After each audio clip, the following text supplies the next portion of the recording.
Welcome to Zwide-media. If you're new to this channel, please subscribe. Don't forget to like, comment and share. Here's a new video for today. Enjoy.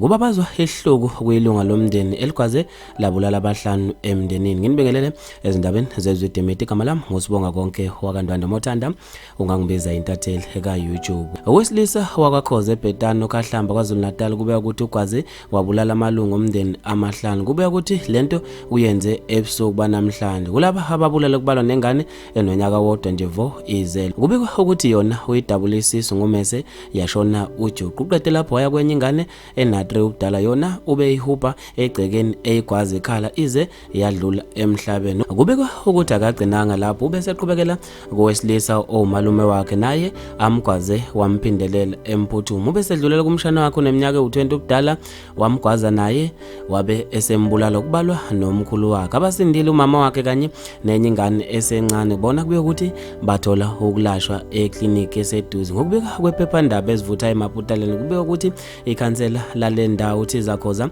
ilona elazise leli phephandaba. Kubekwa ukuthi into esosengxabano yilapho khona lo umsolo exabane nonina emsola ngokuthi uyamthakadwa bese donsa umese wase esebabhokoda bonke. Uqede lapho wacisha ugesi kwabamnyama wabe esekhala amaphepha. Kanti ugcine esekhalelwe ngamasongo kaSigonyela. Kulindele ukuthi avele enkantolo emanje yaseBergville ngolesibili ngomhla ka15. Abantu ke babe nokuphawula okwahlukahlukene neziguleni zokuxhumana ngalolu daba. Mina nje ntathela YouTube sengiphuma kanje ngizofisa ukwazi ukuphawula kwakho ngalo lolu daba.